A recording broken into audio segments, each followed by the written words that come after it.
प्रिय विद्यार्थियों, आज के वीडियो में जायसी जी द्वारा लिखा गया पद्मावत महाकाव्य, उसमें लौकिक और आध्यात्मिक प्रेम की जो अभिमंजना की गई है उसके संदर्भ में आज हम विस्तृत चर्चा करेंगे। चूँकि सूफी साधना में हम देखते हैं कि प्रेम का एक महत्वपूर्ण स्थान है, तो उनकी साधना प्रेम की साधना के रूप में हमें दिखाई पड़ती है और सूफी मत वाह्याचार के विरुद्ध ईश्वर के प्रति जो अनुरक्ति है उसी का परिणाम ही है। सूफियों की संपूर्ण साधना प्रेम पर आश्रित है। उन्होंने ईश्वर को प्रेतम के रूप में माना है। उसके लिए वह अमूर्त होता है और मूर्तिवान सौंदर्य भी है, माधुर्य लोक का शासक है और प्रेम का प्रचारक भी है। वह प्रणय मात्र बनकर केवल प्रियतम बनने का ही अधिकारी नहीं है, बल्कि वह स्वयं भी प्रेमी के लिए तड़पने वाला है। ऐसा उन्होंने अपने काव्य के माध्यम से बतलाने का प्रयास किया है। इस प्रकार सूफियों में ईश्वर और जीव की अभिन्नता है।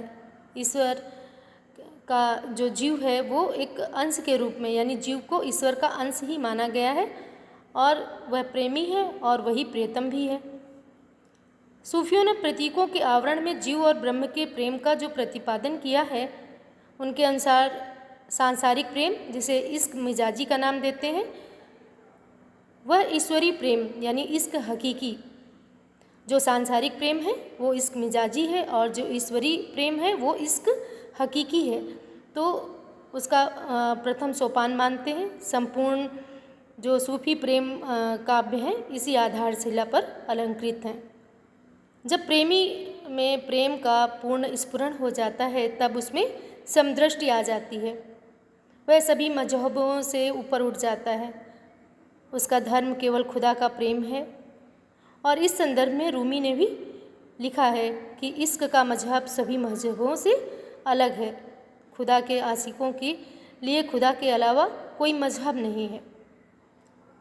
सूफियों के लिए प्रेम जो देखा जाए कि कर्म भी है और प्रेम ही धर्म भी है। प्रेम ही पंथ है और परमात्मा से प्रेम में हो जाना ही उनका उद्देश्य भी दिखता है। संपूर्ण हिंदी सूफी काव्य परंपरा में देखा जाए तो प्रेम का यही रसधारा प्रवाहित होती हुई दिखाई पड़ती है। हिंदी सूफी काव्य में प्रत्येक कहानी का मूल आधार प्रेम ही नज़र आता है। जितने भी कवि हैं उनकी कविताओं में प्रेम की पगी हुई कहानियाँ वो मानो कविता के प्रेम के अतिरिक्त कुछ जानते ही नहीं हैं। जायसी सूफी कवि हैं, इसलिए उन्होंने सूफी संतों के प्रेम तत्व और उनकी जो सौंदर्यमयी कल्पना को पद्मावत के पूर्ण रूप से प्रतिपादित करने का प्रयास किया। पद्मावत में जिस प्रेम भावना को अभिव्यक्त की गई है वह बाह्य रूप से नायक रत्नसेन और नायिका पद्मावती के प्रेम में लौकिक कथा के रूप में चलती है, किंतु गहन अध्ययन करने पर यह जो जीवात्मा और परमात्मा का परस्पर प्रेम और मिलन की गाथा है।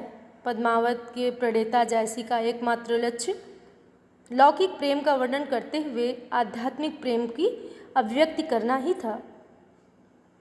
आचार्य रामचंद्र शुक्ल के अनुसार हम देखें कि एक प्रबंध के भीतर शुद्ध भाव यानी रति भाव के स्वरूप का ऐसा उत्कर्ष जो पार्थिव प्रतिबंधों से परे होकर आध्यात्मिक क्षेत्र में जाता हुआ दिखाई पड़े, जायसी का मुख्य लक्ष्य है।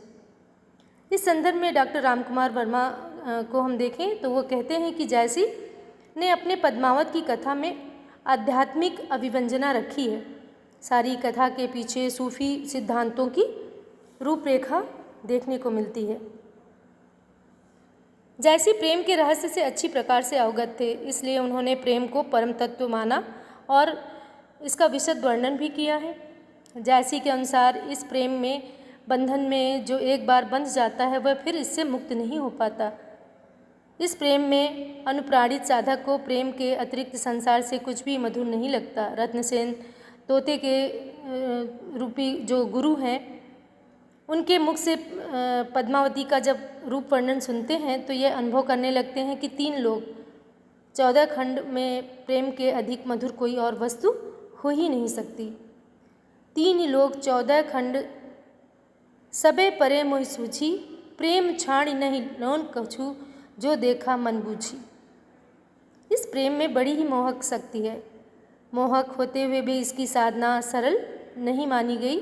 आदर्श एवं पवित्र प्रेम साधना बहुत ही कठिन भी है। इसमें आत्मसमर्पण से ही आनंद की प्राप्ति होती है, यानी समर्पण भाव को सर्वश्रेष्ठ रखा गया है। बिना समर्पण किए हुए प्रेम भावना का उद्भव नहीं हो सकता, या प्रेम की प्राप्ति नहीं हो सकती, आनंद की प्राप्ति नहीं हो सकती है। उसके लिए आत्मसमर्पण जरूरी है। यह बात हमें पद्मावत को पढ़ने के बाद पता चलती है। वास्तव में प्रेम का रहस्य देखा जाए कि अनिर्वचनीय होता है। उसे किन्हीं शब्दों के माध्यम से हम व्याख्यायित नहीं कर सकते। इसके माधुर्य को वही जान सकता है जिसने उस मार्ग का अनुसरण किया है। यहाँ पर हम ये भी कह सकते हैं कि जिसके पैर न फटे बेवाई, वो क्या जाने पीर पराई। तो प्रेम में पीर है, यह एक ऐसा मधुर भाव है जिसमें लग जाता है वह उसके माधुर्य में डूब जाता है। और प्रेम की पीड़ा जो है मृत्यु से भी अधिक कष्टदायक भी है। प्रेम घाव दुख जान न कोई, जेहि लागे जाने तै सोई। ईश्वरीय प्रेम के उदय होते ही मनुष्य की जो लोक के प्रति आसक्ति है वो समाप्त हो जाती है, वह वैराग्य की दशा को प्राप्त हो जाता है। यह भाव भी पद्मावत में देखने को मिलता है। जैसी ने रत्नसेन की इस अवस्था का वर्णन करते हुए लिखा है कि जब भा चेत उठा बैरागा, बाउर जानो सोई उठ जागा। इस प्रेम की सबसे बड़ी जो विशेषता के रूप में देखें कि उसमें मादकता है।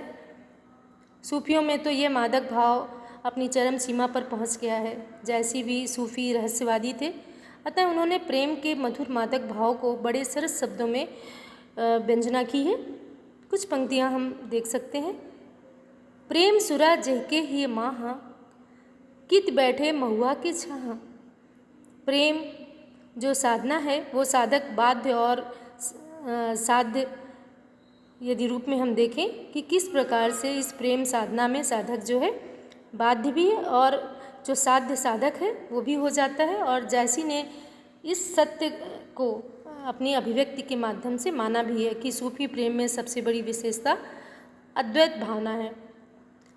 जैसी ने पद्मावत में अनेक स्थलों पर इस अद्वैत भाव को बड़ी महत्वपूर्ण रूप से या प्रभावपूर्ण रूप से अभिव्यंजित भी किया है। रत्नसेन का मन पद्मावती के रूप में पूर्ण तन्मय हो जाता है, उसे फिर किसी और दूसरी वस्तु के दर्शन ही नहीं होते। एक अवस्था ये भी आ जाती है कि जब साधक ही नहीं साध्य भी साधक के लिए तड़प उठता है। पद्मावती रत्नसेन के आत्मसमर्पण से इतनी द्रवीभूत हो जाती है कि वह प्राण हथेली में लेकर यह संकल्प कर लेती है कि काढ़ी प्राण बैठी ले यहाँ था, मरे तो मरे हैं जियो एक साथा। इसमें सौंदर्य को हम देखें तो वो ईश्वरीय प्रेम की उत्पत्ति का मूल कारण बन जाता है सौंदर्य। जहाँ प्रेम है वहाँ सौंदर्य है, जहाँ सौंदर्य है वहाँ प्रेम है। सूफियों की जो प्रधान प्रतीक है प्रणय और उसका आलंबन है प्रियतम यानी मासूक। अतः इस प्रियतम की वह विशेषता है कि वह मधुरतम ही नहीं अपितु सौंदर्य का मूल स्रोत भी है और उसकी आभा यत्र तत्र सर्वत्र ज्योतित हो रही है। उसका अस्तित्व, उसका सौंदर्य शाश्वत है। पद्मावती के दिव्य सौंदर्य की अभिव्यक्ति पद्मावत के अनेक स्थलों पर देखी जा सकती है। पद्मावती के लौकिक सौंदर्य में ही कवि की अलौकिक सौंदर्य की जो प्रतिष्ठा है वह एक ओर सूफी सौंदर्यवाद का समर्थन भी करती है और दूसरी ओर अपने काव्य को आध्यात्मिक, सरस और मधुर भी बनाती है। रत्नसेन तोते के मुख से पद्मावती के सौंदर्य का वर्णन सुनकर उनके प्रेम में विह्वल हो जाते हैं। पद्मावती के सौंदर्य का जो सूर्य के समान ज्योतिर्मय जानकर वह उनके रूप में तन्मय हो जाते हैं और तोते रूपी पंडित से बार बार उसी रूप के वर्णन का आग्रह करते हैं। नक्सिक जो वर्णन खंड है उसमें कवि ने पद्मावती के सौंदर्य का निरूपण नक्सिक वर्णन की परंपरा निर्वहन के रूप में ही किया है, किंतु कहीं कहीं पद्मावती के दिव्य सौंदर्य की झलक भी उसी प्रकार दिखाई दी है जिस प्रकार काली घटा में पल भर के लिए बिजली चमक जाती है। यानी कि जब हम बरसात के समय देखते हैं कि काली घटाएं घिरी रहती हैं, बारिश हो रही होती है, उस समय अचानक से बिजली का कौंध जाना, यह इस बात को दिखाता है कि उसका जो सौंदर्य है या उस अंधकार को किस प्रकार से चीरती हुई वो बिजली थोड़ी एक पल के लिए ही सही अपने प्रकाश से चारों तरफ अपने प्रकाश पुंज को फैला देती है। उसी प्रकार यहाँ पर जब सौंदर्य का वर्णन हो रहा है तो उस सौंदर्य में भी जो दिव्यता है वो अभिव्यंजित हो जाती है। सूफी कवियों के द्वारा चित्रित नायिका का सौंदर्य परम प्रियतम के सौंदर्य का प्रतीक है और नायिका का अंग अंग उसके प्रतीक का कार्य करता है। सौंदर्य की यह व्यंजना पद्मावती के दिव्य सौंदर्य में अनेक स्थलों पर व्यंजित हो उठी है।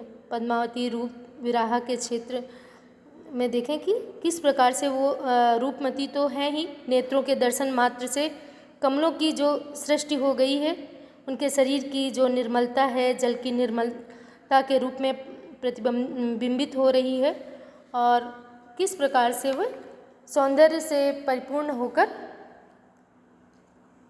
चारों तरफ अपने सौंदर्य को प्रकाशित कर रही हैं। हंसी से श्वेत हंसों की उत्पत्ति हो गई है, उनके दर्शनों की जो प्रतिछाया है उसे सरोवर में चारों तरफ सौंदर्य उत्पन्न हो गया है और किस प्रकार से नग व हीरों की सृष्टि हो गई है उसका एक पद हम यहाँ पर उदाहरण रूप से देख सकते हैं। नयन जो देखा कमल भा निर्मल नीर शरीर, हसल सो देखा हंस मा दर्शन ज्योति नग हीर। इस प्रकार इस आध्यात्मिक प्रेम का माधुर्य जो पद्मावत में देखने को मिलता है उसमें विरह की भी भाव आते हैं। जब विरह आध्यात्मिक प्रेम की चरम सीमा बताया गया है और प्रेम में विरह का रस होने के कारण उसमें विचित्र मादकता भी बनी रहती है। सूफियों का समस्त काव्य विरह के द्वारा आप्लावित दिखाई पड़ता है। इसका कारण यह भी है कि सूफी कवि स्वयं परमात्मा के विरही थे। जायसी ने अपने आध्यात्म विरह के वर्णन करते हुए बताया कि परमात्मा के विरह में जलते रहने के कारण शरीर में ना तो रक्त रह गया है और ना मांस। जो मुझे जैसे विरही का मुख देखता है वैसे ही उसे हंसी आ जाती है, किंतु जब वह मेरी उस विरह अवस्था को सुनता है तो उसकी आंखों में आंसू बहने लगते हैं। मोहम्मद कवि जो विरह भा ता तन रकत नमास, जेह मुख देखा तेहि हंसा सुनते ही आयहु आंस। तो इस प्रकार विरह वास्तव में प्रेम की कसौटी है और जिसका प्रेम जितना तीव्रमय होगा उसकी विरहानुभूति उतनी ही गहरी होगी।